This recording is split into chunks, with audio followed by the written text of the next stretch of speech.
Hey everyone, today's video is just going to be a bit different. Usually I have a script, but I thought it would be a good idea if I just gave my real, raw, talking to the camera reaction. So I wanted to talk about the reasons why I started following Charlie Kirk in the first place, and I got back from the vigil just moments ago at UVU campus, and it was amazing just to see how many people were just brought together by all of this. And I feel like in my deepest moment one of my deepest moments of darkness, Charlie Kirk was there, kind of giving me hope, leading me to a better thing, giving me some optimism. So, to begin my story, I'm an independent voter. I listen to both sides. However, I do tend to lean a bit more conservative, but I listen to both sides, and I just pick a leader based on their policies, not on the person. So, back in 2020, when Biden was elected, I thought, okay, like another old guy is going to be our president, and we'll probably not ever talk about him again after 4 years, and cool beans. But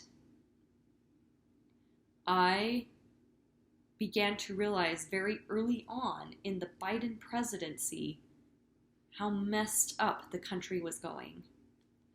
So I worked at a place in, clear back in 2018, I started. And this place, it was paying me $13.50 an hour, which was actually decent back then compared to fast food. It paid for my needs, and it was a decent salary for somebody that didn't have to have a college degree, which I now have too. But anyways, besides the point, it paid decently back in that time. And then I drove past all of these signs, kiosks for places like Burger King, McDonald's, and they were all paying $15 or more an hour. And I was like, well, why is this job not paying as much as these other jobs that aren't as professional, if you will? And I think it's because Joe Biden and his administration decided it's a good idea to just give unemployed people more money than they would have had if they were working. And so that increased inflation. And you know what else increased inflation? Trying to stop fracking. Yes. Because then the next thing that I realized is that my gas to fill up my tank in my car cost $60. And, these days it costs $45, thankfully. But I could not even. I was just flabbergasted. I knew that I needed a job that had a bigger salary. And finally, I did get one. It lasted for a year at a school. And then in 2023, when the job ended, the contract ended, I wasn't let go, I realized that there were not a lot of people hiring for jobs that were the salary that I needed just to put gas in my car, just to pay groceries. And it's a miracle I even made it through the year and a half that I could not find a steady, stable job. You heard that right. It was a year and a half. Now, I did have some jobs here and there, but they didn't last long. It's sad. So I decided to find out, what's going on? Why is this economy just so bad? And I thought it could be Biden, but I was also open to other options, because I don't think that the recession that happened in 2008 was necessarily Obama's fault. So I decided to look into politics a bit more, and I realized that, yes, Biden passed a lot of these stupid policies that made inflation awful. And you know what else the Democrats did? You know what else that side did? The administration? They decided that they care more about LGBTQ than everybody else. Yeah, and you know how big the population of LGBTQ is? 9%. That's less than 1 in 10 people. And honestly, like, don't shoot me, but I think that some of these have been brainwashed. I think that a lot of them are just people that, you know, oh, I'm 12 and being a furry is a cool thing, so I'll be a furry. Like, no. If I don't care what you do in the bedroom, but you do you. I don't want to know.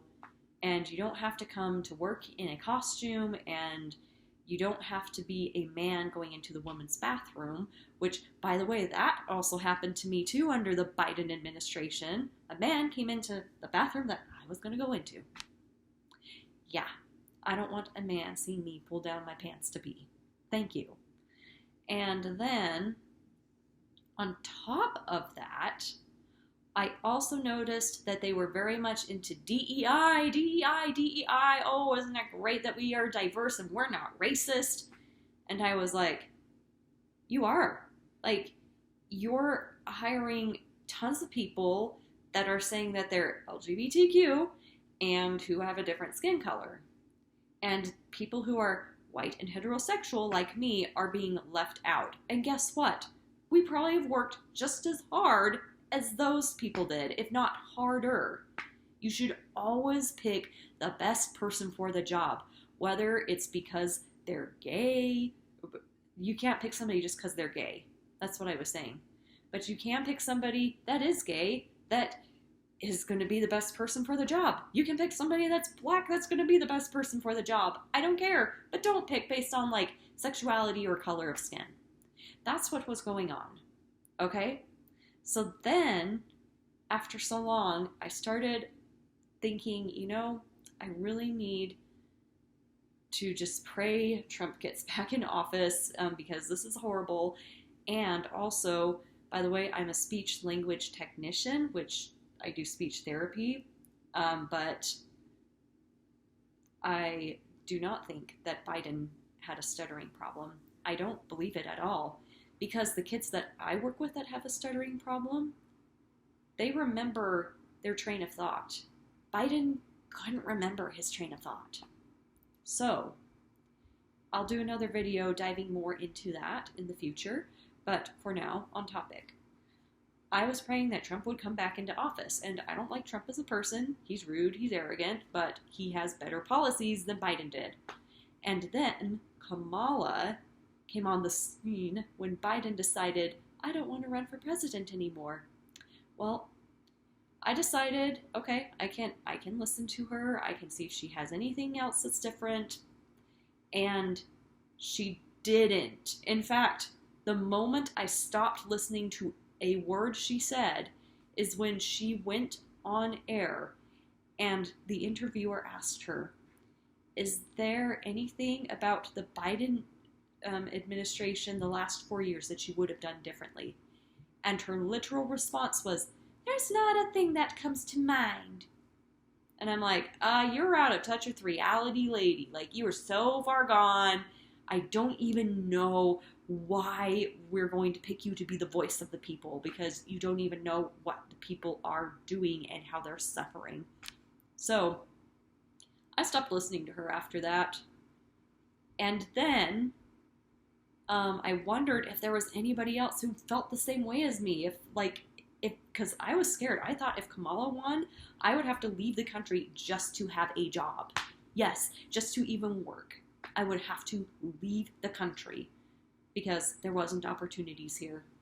So I came across Charlie Kirk on Jubilee, Surrounded, that show where they have like one person in the center and then 25 people debating them or whatever.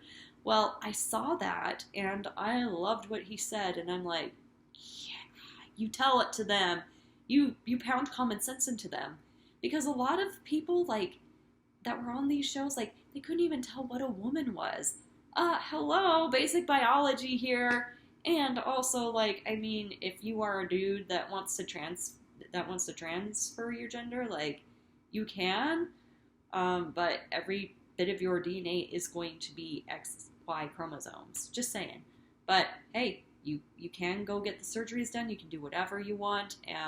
But I say that we should not call you a woman until you have fully had all the surgeries. Yes, even then, I say, like, you can transfer your gender, but we gotta have you have all of the surgeries.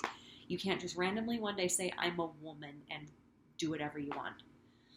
But I was just so glad that Charlie Kirk spoke up about that. I was so glad that he spoke up about this DEI nonsense, because, yet again, not being racist, you should just hire the best candidate, not one who checks a certain minority box. And, well, I really liked him. I liked the debates he had, and I liked how idiotic he made some students look, but he was, like, poised and tactful while doing so. And honestly, by idiotic, I mean, like, they can't define what a woman is, and they can't tell what Kamala's greatest accomplishment is, because, well, quite frankly, she doesn't really have any accomplishments. Everything that she touches just becomes worse. So, anyways, I was so happy, I was so grateful in November when Trump won the election, and I did not have to leave the country. And in all honesty, like, I'm just glad that Charlie Kirk was speaking out, and that I knew that I wasn't the only one who was feeling this way, because it's just so difficult. You can't go to work and tell about this, and you can't go to church and create contention because you feel this way. But a lot of people, even though I live in Utah, there were a lot of people that I went to church with that actually were pretty open about being liberal, and I thought, don't they realize like how much these policies are hurting people? But you know what? They lost in the end, and I hope that in the years to come they're going to realize like how very, very messed up their ideology was. It put people in danger. Just letting in a ton of illegal immigrants, like that can put people in danger. Having kids that are like as young as 8 transitioning their gender surgically, that puts them in danger.